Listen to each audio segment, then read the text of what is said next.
I don't know if you heard, but my Lush Life Cocktail Tours of Soho just launched last week. Check out lushlifecocktailtours.com for more information, but rest assured on each tour, you'll be introduced to some of the most famous bars and bartenders in London, all while sipping their celebrated cocktails and learning about Soho's drinking history. You can find tickets on the website lushlifecocktailtours.com. Don't miss this sophisticated romp through Soho. Hope to see you there. Now let's get on with the show. Like many others who came before him, our guest today fell in love with Venice at first sight. Unlike many others, he brought Venice home with him in a big way. I'm Susan Schwartz, your drinking companion, and this is Lush Life Podcast.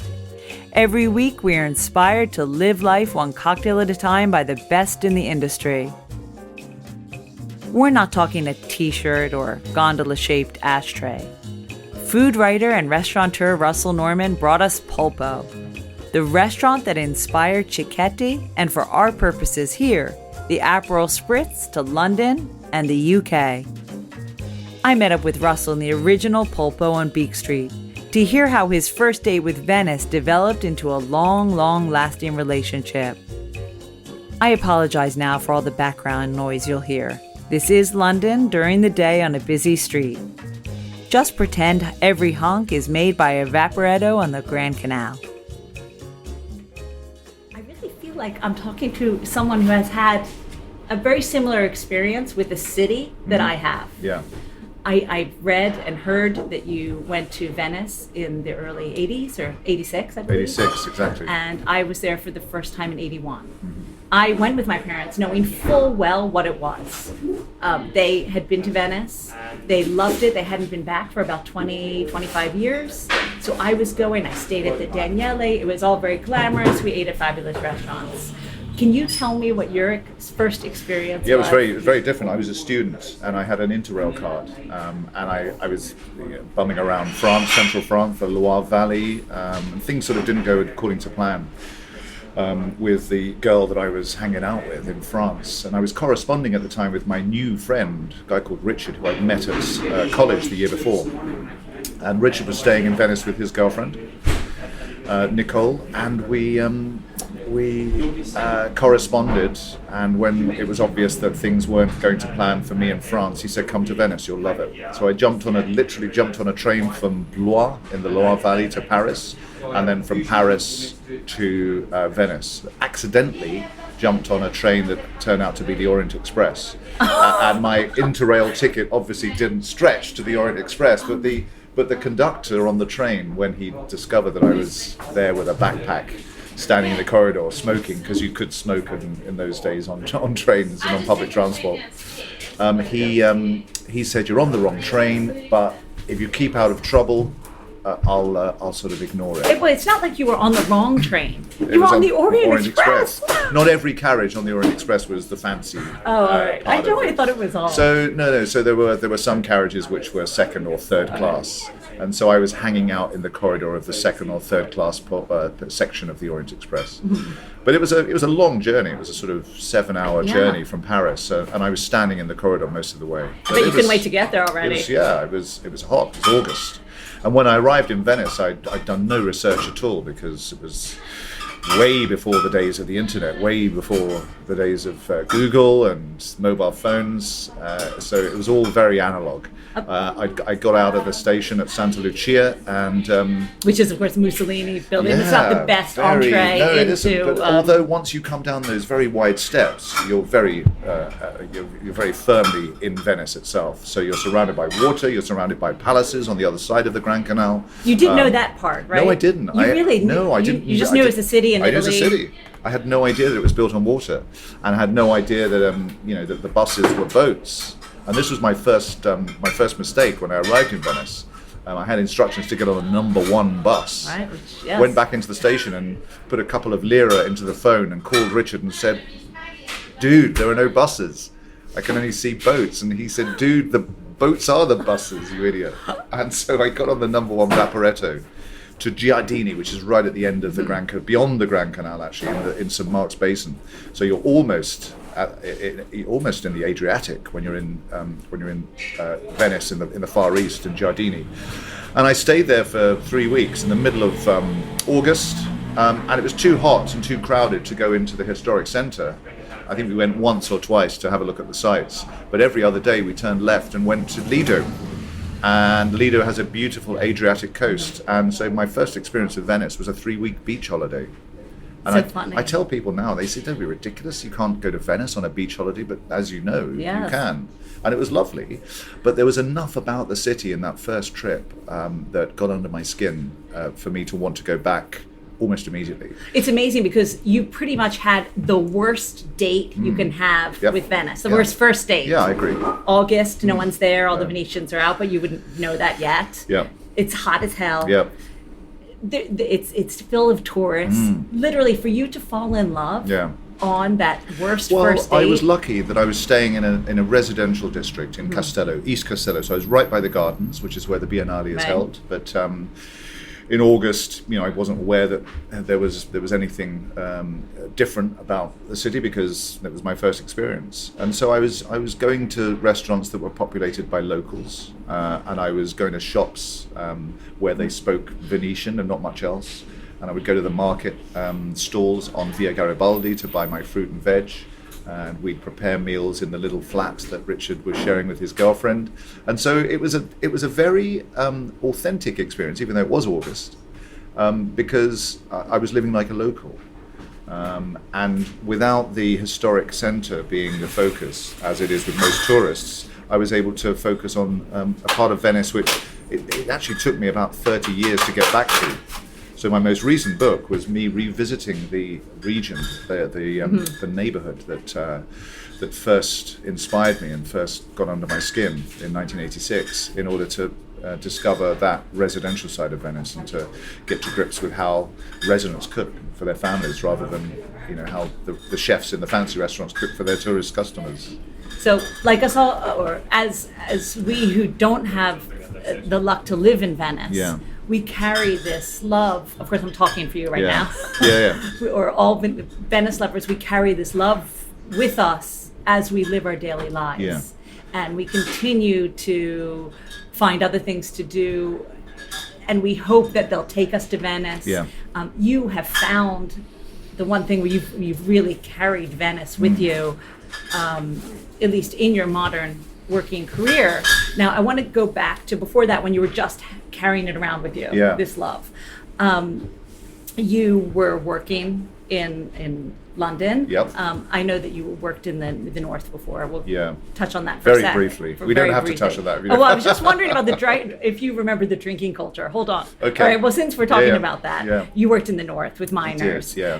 Since we're talking about drinks, Yeah. really here on this podcast, do you have any recollection of any drinking culture that Absolutely. was I worked there in a then? pub as well before I was an arts officer for Easington District Council, which is the job you're referring to. I only did it for a year, but my job was trying to engage recently redundant miners. Margaret Thatcher closed Right. down all the coal pits overnight pretty much, and so areas like Easington in East Durham went from 100% employment to 100% unemployment pretty much overnight because the mines closed. And so there were communities of newly unemployed men, mostly, who were used to working. And then the carpet had been pulled from under their feet. And the first thing they did, I suppose, is go to the pub. Right. And so the drinking culture in that part of northeast England was very much pints. And I use the word in the plural advisedly because people would drink several pints of an evening. And it was always the same. They would drink bitter rather than lager. So quite weak beer, around about 3%. In the north they call it Scotch, which is very confusing to a southerner. When somebody asks for a pint of Scotch, you think, what the hell? But they're talking about bitter. So a very easy to drink, weak, warm beer. Did you find yourself getting to know the folks who live there a little bit more? Absolutely. This is the thing. I mean, I got to know them and they got to know me. I mean, I was the butt of many jokes to start with because I didn't like the local beer.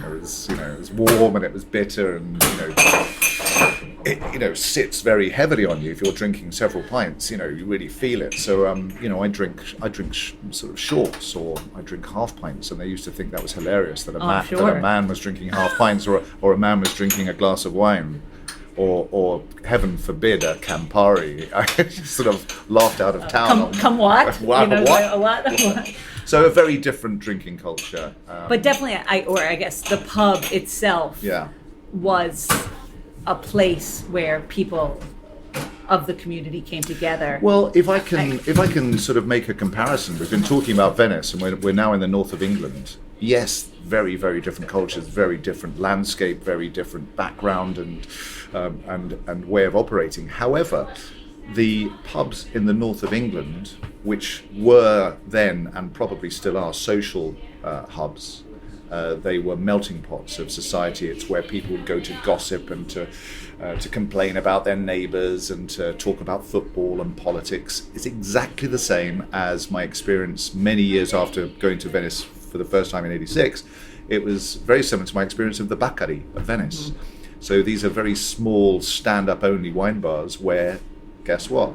You get all walks of society going in to have a drink and have a little nibble and gossip about the neighbours, slag off the mayor, and talk about politics and football. And so, these melting pots of society exist all over the world. Of course. And those grotty pubs in the north east of England, grotty in the sense that they were never refurbished, the carpets were always sticky, you get the idea, but full of genuine members of the community and genuine people who were talking about things that were important to them, which is exactly the same as the Baccari of Venice. Do you remember this is a long time ago, but going into or having that first experience, going into the first Baccaro? Baccaro. Yeah, well, I do, and I can tell you exactly how it played out. There was a period of many, many years where I would go to Venice. It was just around the time I was starting to get interested in food back in London. Because even though I took my first job in a restaurant in the very late 80s, 89, I think, and ended up working at Joe Allen. Even though I was working in food in London, I didn't really think about the food culture in Venice because I always assumed it was beyond the constraints of my budget and purse. I looked at the restaurants and thought, wow, they're really expensive, I can't afford that. However, I noticed the Baccari, I noticed these little back street wine bars, and they were always full of locals. And you could tell they were full of locals because there were no baseball caps, there were no backpacks, there were no people with maps. There were gondoliers and taxi drivers and people from the civic centre in suits, and I was slightly intimidated, I have to say, because there was no printed menu. I could see that there was food inside, but couldn't really work out how you ordered the food. My Italian was nowhere near good enough for me to have the confidence to go in and ask, what the MO was. And so at first, these places were intimidating and outside the realms of my experience, so I stayed away. But they used to fascinate me, and I used to see people drinking what looked like a pint or thereabouts of Iron Brew or Lucozade, this big orange drink, and I used to think, what the hell is it? What are they drinking? And it was only many years later I realised it was Aperol, and I realised that the red one was Campari. And when I plucked up the courage to go into Baccaro for the first time, it was a little bit nerve-wracking because I think I'd just about worked out the way it worked, just about worked out what I needed to do. So I went to the bar, pointed at a few snacks behind the bar, due per favore, sì, uno per favore, grazie, un bicchiere di vino bianco per favore. Very. So you went with the white wine first, right? Very, very clumsy pidgin Italian, which I have to say hasn't improved much. And once I'd managed to get over that threshold and managed to order my first glass of wine and my first few Cicchetti in a Baccaro, there was no going back. I thought, wow, so this is how locals eat. It's completely different to my experience and the experience I imagined dining in Venice would be.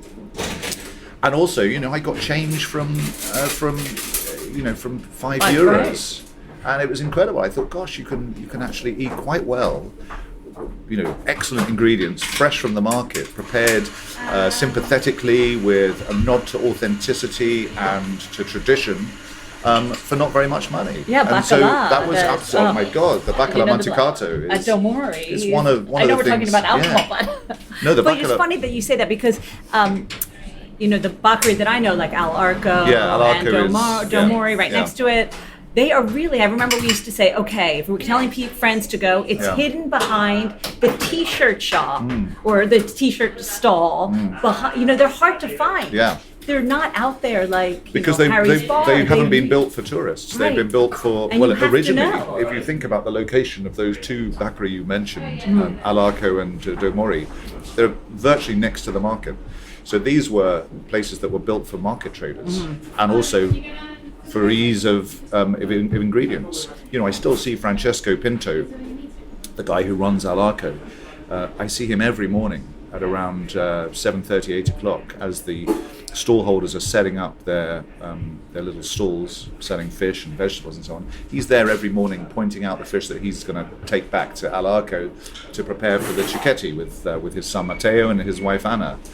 And so the proximity to the market is important in that sense because you're getting incredibly fresh and incredibly authentic produce, not just from the Adriatic, but sometimes and very often from the lagoon. These are fish that are labeled nostrani, ours, local. This is stuff that, and Francesco quite frequently will tell me, see the sea bass? I say, yeah, that's beautiful. He said, no, this is nostrani. This is from the lagoon, Branzino di Laguna. And I say, wow, that's incredible. And then he goes further. He will say, no, this was caught by Paolo, and he line caught it in his boat about 250 meters off the northeast tip of Murano. So he knows precisely where in the lagoon this particular fish was caught. I mean, this is micro provenance that you don't really, I don't find anywhere else because I'm not as intimately familiar with anywhere else as I am with Venice. But that's one of the things I love about places like Al Arco. But it's also, if you think back to the reason that these places opened where they opened, it's it's a facility for market traders, which is why Al Arco keeps very weird opening hours. Opens at 7 and closes at 2:30 in the afternoon, and it frustrates the hell out of tourists who go there and say it's always closed. Right. I say, yeah, because you're going there like a tourist. You've got to go there like a local. And this is why, and it freaks some people out. This is why you see old men drinking a glass of red wine at 9 o'clock in the morning, because they're on market hours. Of course. They might be retired stallholders who are used to, finishing work at noon and maybe having their first drink an hour or two before. Well, before we get to Aperol, at Domori, what I started drinking was Fragolino Bianco. And these are wines that you just don't find anywhere else but there. You have to go there to have them. Yeah. Supposedly it's legal, illegal. It's some kind of weird wine. It's wine that's too young. It's wine that hasn't gone through the entire process of being made into a finished product. So it's cloudy. The alcohol content is quite low. It's effervescent. There's a little bit of fizz on the tip of your tongue when you drink it, but it's wonderful. And one of the most delicious things. Absolutely. I've ever had anywhere. You'll never find it in a bottle because in Domori you just have those massive tanks on the back counter, and they fill up your glass like you're at a gas station. And I always think, if I bring an empty bottle, can I get it back through? I'm sure, yeah. Now back to you. Yes. I don't think very many people will know, unless they have done a lot of research on you, that your pretty much one of your first jobs was as a flair bartender, which I have to love, sitting here in Polpo, because I couldn't imagine the bartenders here. Well, let me qualify that. No, we don't do flair here. But okay, so you've got to put it in the context of the 80s. Okay, so the movie Cocktail had just come out, of course, with Tom Cruise and.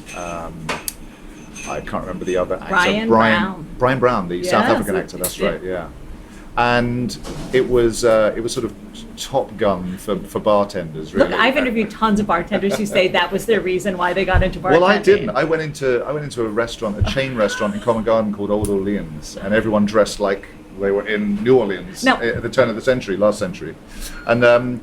the woman who interviewed me said, "You'll be great. I'm going to train you as a bartender, and you're going to be fantastic." I said, "Well, I've only ever poured pints before in a bar. I don't know how to make cocktails." "Don't worry, there's going to be loads of training."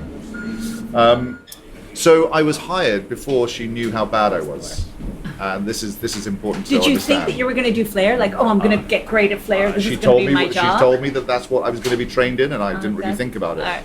And so when the training session started, and it was 30% what goes in the drink and 70% how you make it, I was completely terrible. I threw bottles, I dropped. It's not easy. It's not at all. You've got to be an acrobat, Yeah. a circus performer. So I was pretty appalling, and even though I'd gone through training, I was still dropping more bottles than I was catching, and I was still breaking more glasses than I was washing, and it was a bit of a catastrophe. But So I was put on dispense, hidden from the view Just of Coke customers. and- Well, no, we were making cocktails for the restaurant rather than for the bar. So I wasn't there making drinks in front of paying customers. I was doing it just for the waiters who would then take the drinks to the table. Did you like the actual process of creating a cocktail or making drinks? Yeah. Were you thinking? I did. It was incredibly exciting because it was new, and it was a busy restaurant as well. So I think that was the thing I enjoyed more than anything, was the fast-paced nature of working in a very busy restaurant. Working alongside other people that were like-minded, I suppose. I've always said that restaurants are sort of places where misfits come together. I've never really known a sane restaurant worker. They're all slightly unhinged in different ways, but they create a really nice community, and I really enjoyed that part of it. I don't think I was particularly enamored with the cocktail making. I think it was the environment, working in a restaurant, being busy, working under pressure, and I really enjoyed that part of things. I think that was the bug that I got. It wasn't specifically about the drinks I was making, because, as I think I've established, I was pretty terrible. But the bug that I got was working in a restaurant environment, and I was only a flair cocktail bartender for 2 minutes, and then a dispense cocktail bartender for 10 minutes, and every day at around 4 o'clock, the waiters from a restaurant in the basement of Old Orleans in Covent Garden, and the restaurant was called Joe Allen. The waiters from that restaurant would come up for happy hour cocktails, in their sort of 2 hours off that they got between split shifts. And I got talking to those guys, and they said, "What are you doing here? The money is much better downstairs. We've got a vacancy for a waiter. Why don't you come down and work at Joe Allen?" So I did. I gave my notice in to the woman who hired me as the worst cocktail bartender in Covent Garden, and started working as a waiter at Joe Allen, and really enjoyed that. Well, fast forward a little, when you were working with, because you've opened a bunch of restaurants, or you've worked with them like Zuma and Hicks, who have, a great reputation for their drinks as well. Yeah. Did you have anything to do with that? Was that part of your remit to oversee the It bar was to menus, oversee, yeah. I mean, one of the first things I did at Zuma was hire a guy called Tony Conigliaro. And Tony had a couple of jobs, I think, in central London, and I interviewed him. He was, very thoughtful, very cerebral sort of guy, but clearly a massive talent. And he joined the team at Zuma as head bartender with a creative remit. Yes, he wrote rotas and things like that, but he came up with these amazing cocktails, and he was an incredible trainer as well. He gave people a sense of pride in what they were making. So I can't take any credit really. All I did was hire the guy, and he did the rest, and he's now a bar legend, as I'm sure you're aware. And went then to Hicks. Tony, did he? Yes. Oh, okay. I didn't realise. Yeah, he was. He was consultant at Zuma even after he left as head bartender. And now, of course, he does his own things very well indeed.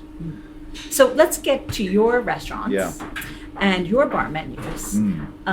I have to say, I love that in your wonderful recipe book, Polpo, really the first thing you mentioned before any food, except for a bowl of spaghetti and pizza, is a luminous orange drink in one hand, which made me like, as the bar girl, this orange thing, which actually, all the times I went to Venice, I was so enamored with the Bellini that I didn't know that this was, and that this existed, this whole spritz craze. And that's what's wonderful about Venice. You learn something every day. Every time you go, you learn something new.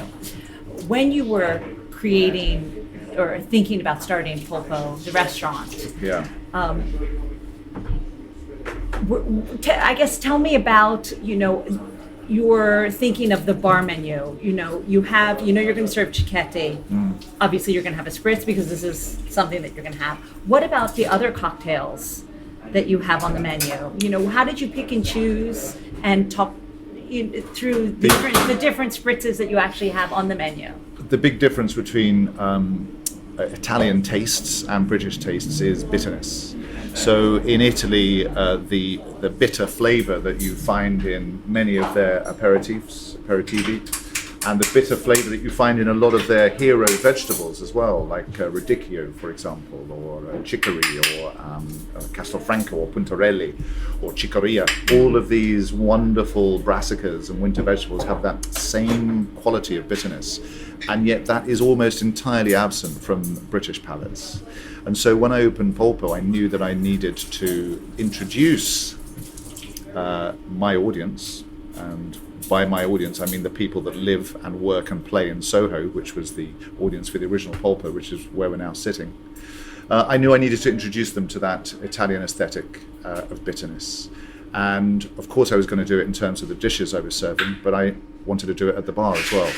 And so, as well as Campari Spritz and Aperol Spritz, the two most popular drinks in Venice, I suppose, and two drinks which deliver that lovely bitterness. I also went to my suppliers and said, okay, can you get me Cina? Can you get me Select? Can you get me, and I gave them a long list of other bitters that I'd experienced and enjoyed and tasted in Venice.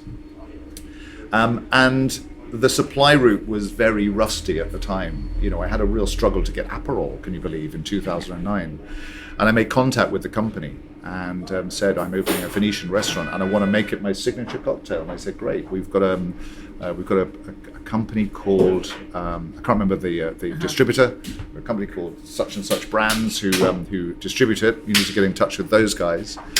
And I did, and I think there were maybe 3 or 4 cases of Aperol in the entire UK at the time. And I said, I'll take them all. And so they started to up their quantities in order to supply me. And I think it was about 2010. We'd been open here for a year. And the guy from Gruppo Campari and the guy responsible for Aperol came down one day and said, you do realize that this one restaurant here in Beak Street uses more Aperol than the rest of the country put together? And I said, wow, okay, that's great. I didn't realize that. And it was around about the time that I suppose people were getting into Prosecco. There was a little sort of zeitgeist around these slightly exotic drinks from Italy that were easy to pronounce. I think it happened in the 80s with Pinot Grigio, a wine that sounded exotic and was very easy to pronounce and people felt good about ordering. Same thing happened with Prosecco around about the same time in the noughts. And then after we'd popularized Aperol here, the same zeitgeisty thing happened. I think the guys at Aperol saw that there was a taste for it and we were proving it in this one little shop. And so they started a marketing campaign which got it into a few other bars. And now we sit here in 2019 and you can go to the most out-of-the-way pub in the most rural part of England or Scotland or Wales and find Aperol being sold and ordered and enjoyed a mere 10 years on. So for me, it was important to have that drink and have those bitter flavors as part of the bar offer. And it's just interesting to see how far we've moved on. You remember earlier when I was talking about the difference between British tastes and Italian tastes, how far we've moved on and how much we've embraced that bitterness. Absolutely. I mean, I really believe that you introduced me to the Aperol, even though I've been going to Venice for so long. Yeah. And Cicchetti, which I didn't even know it had a name until you. Yeah. And now their places, their restaurants called Cicchetti, and it really was because of you. Yeah. Now, how come everyone gets the Aperol Spritz wrong, though, and they serve it with a slice of orange? Every time I ask someone, wherever I'm ordering it, could you put an olive in it? Yeah. They're like, what are you talking about? You're the craziest person. The thing is, they all think that we're wrong. Yes, I know. I've had battles with people. Yeah, me too. And I sort of give in and say, you want orange, that's fine. You don't want the olive, that's fine. But I say in the Polpo book that we serve our spritz in the way that I first enjoyed spritz in Venice at a place called Cafe Rosso in Campo Santa Margherita. Mm-hmm. So yes, a big slug of a bitter like Campari or Aperol. However, no prosecco. A Venetian spritz is made with still wine, and then a brief shot of very fizzy water, which they have under pressure at the bar in a gun, and then always a lemon slice and always an olive, whether it's Campari or Aperol. Because it's not supposed to be sweet. No, somehow we've sweetened it now, the British. Yeah. But yes, if you serve as we do, we serve our Aperol Spritz with still wine, and people tell me I'm wrong. We serve our Aperol Spritz and Campari Spritz with an olive and a slice of lemon, and people tell me I'm wrong. We serve it in a tumbler rather than a stemmed wine glass, and people tell me I'm wrong in that sense. But I love that people keep telling you they're sitting in your restaurant. Oh, it's okay. Shouldn't they assume that you are right? I think people, if they've had something 19 times out of 20 a certain way, and then they get 1 time out of 20 served it the way I serve it, you can see why they assume that I'm doing it wrong, because everybody else does it the other way. Now on the menu you also have it's not just not spritzes, but you have a Negroni, the Asian New York Sour, bourbon. So these mix. These were also essential items for my drinks menu, because once again they satisfy the bitter criteria that I mentioned earlier. But also, something like a Negroni is an absolute classic Italian cocktail. It's a marriage of 3 ingredients that you do not mess with. The proportions are 1/3, 1/3, 1/3, and if you fiddle around with those proportions, it's not a Negroni, or it starts to taste a bit weird. So it's always important to have those drinks and have those classics, but also it's a connection with an era which I sort of love. There's that 1920s, 1930s romantic period in Venice where you have Hemingway hanging out in Harry's bar and getting absolutely catatonic every day, telling his editor that he's discovered this drink, which is wonderful because it contains gin, but it also contains a bitter which counteracts the bad effects of the gin. I mean, it's absolute fantasy, but a healthy gin cocktail. Absolutely. Or that one alcohol can somehow cancel out another, but it's fun. And in addition to the classics, I also wanted something that that we could say was ours. And so one of the bitters I haven't mentioned, I think I did it in passing, is Cina. Now Cina is made with artichokes. It's super bitter. It's a muddy color, a little bit like the sort of the green slime, the slimy parts of the lagoon, I guess. That's what I think. But you find in Venice, particularly these days, you find Cina is now being ordered and is now the bitter of choice amongst the new generation of Venetians, who used to laugh about it because it's what their grandparents would order.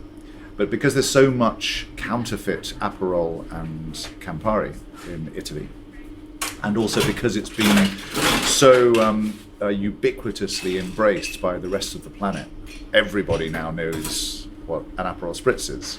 One of my Venetian friends was telling me he was in Delhi, in India, and saw a massive sign for Aperol and saw locals drinking Aperol Spritzes. Who would have thought it? So they sort of turned their back on the ubiquity of Aperol in particular, and they've now chosen Cina as their bitter of choice in a spritz. So most Venetians now drink Cina Spritz. Yes, I was served one at a hotel, and they called it the Lagoon Spritz. Oh, really? How interesting. I love. So I wanted Cina as an ingredient for a cocktail. So I tasked one of my early bartenders with coming up with a cocktail that used Cina, because it was a favorite of mine.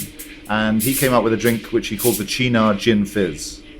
So Cina, gin, little lemon juice, a slice of cucumber, ice, I think a little dash of Angostura, and then topped up with Prosecco and stirred.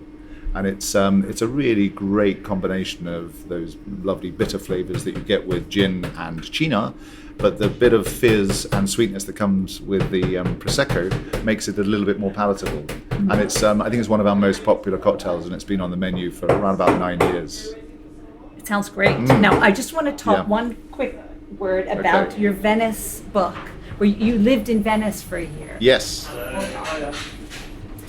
And the cocktails that are in this book are not what I think of as the usual Venetian cocktails, which you've already put in your Polpo book anyway. Exactly. The first one being the Espresso Martini. Yeah. Were you having a lot of these in Venice? Only in one place, and I think I mentioned the place. It's now closed to non-residents of the hotel, unfortunately. But it was a wonderful rooftop bar at the Hotel Commedia, next to the Goldoni Theatre. So very close to Rialto Bridge, just maybe 100 steps from Rialto Bridge. And I was taken there by one of my favorite Venetians, a very grumpy guy called Giovanni Deste, who runs a bar called Airusteghi. Very difficult to find and very difficult to get out of once you're in there, because he's such a great host. And one night after service, he said, "Look, come with me. We're going to go somewhere for a espresso martini." And I said, "Are you kidding? Espresso martini in Venice?" He said, yeah, absolutely. He said, "But you're going to be with residents, not with tourists." And so we went to this rooftop bar, and it was wonderful. It was on the roof of a hotel in the middle of the most built-up part of the historic centre of Venice, enjoying espresso martinis with Giovanni. So because when I was living there, I would occasionally hang out with Giovanni, I thought I wanted to put that in there, even though it's not something you associate with Venice normally. Although coffee is. Of course. and martinis. hidden rooftop bars. Yeah. Those kind of hidden special spots. Now, since you've mentioned the Cynar gin fizz, I'm desperate for one. Okay. Will you make me one at the bar now? Absolutely. Let's do that. Let's have a Cynar gin fizz. He heard us. Thanks, right, Raf. cool. Yeah. And as Raf is making it, we can watch the progress of this drink. So I think the bar guy's name, you won't mind me mentioning him. The bartender that I talked about, who invented this, was called Ajax. And he now lives in New York. How romantic. Yeah, what a great name. He now lives in New Orleans and New York. But he was I think he was 19 years old when he was the bar manager here. Run off his feet because we were so busy every night. But somehow, one quiet afternoon, got a chance to come up with this. And he said, "Russell, try this." And I just remember trying it thinking, that's great. Hey, I like Cynar. So there's a little bit of gum syrup as well, which is one of those wonderful ingredients that just brings everything together. It's a little bit like in Italian cooking, in Italian regional cooking. Whenever you see a recipe, or whenever you talk to a home cook about how their sauce is so beautiful with their pasta, how do they manage to incorporate it so well? It's because they add a little bit of the pasta cooking water to the sauce. Brings everything together in the same way that gum syrup does in a cocktail. I can't wait to have this. I can't wait for you to try it. Thanks so much to Russell for sitting down for a chat on a very busy work day. It was great to have a chance to reminisce about Venice. Now it's time for our cocktail of the week, or should I say in Italian, our bibita della settimana.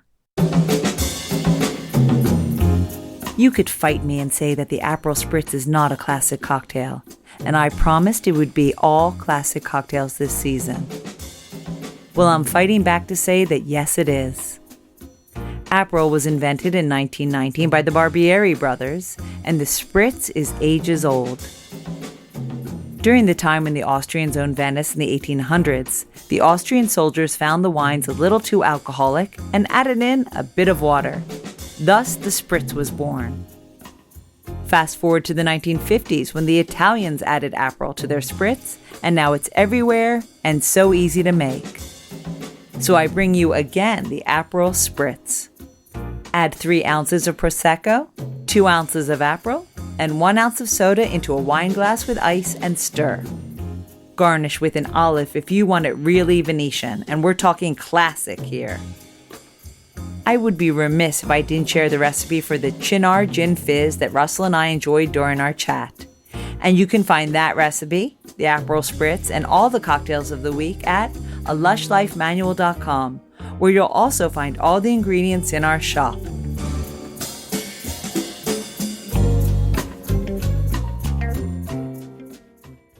Aperol gets all the press, but if you want to taste the original Spritz of Venice, you need to try the Select Spritz.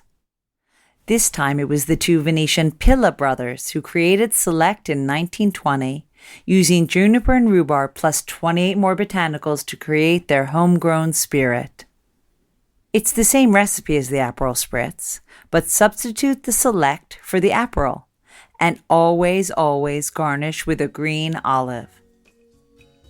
If you live for Lush Life, would you consider supporting us by buying us a coffee? Just go to buymeacoffee.com/lushlife, and you can donate once or monthly to make sure we are still here every Tuesday. Also, you know how much I love to talk about cocktails, and we can all be talking together on the flick.group/lushlife app. It's free to join and works on Android and iOS devices. Plus, you can listen to the latest episodes right there if you want to catch up. Theme music for Lush Life is by Steven Shapiro and used with permission. And Lush Life is always and will be forever produced by Evo Terra and Simpler Media Productions. Which leaves me to say the wise words of Oscar Wilde: all things in moderation, including moderation, and always drink responsibly. Okay, the second part was mine. Have you ever heard the term small beer, meaning an unimportant thing? I hadn't until I met with the owner of Small Beer here in London. Now the definition is sure to get rewritten. Are you totally confused? Well, check back next week to learn what I'm talking about. Until next time, bottoms up.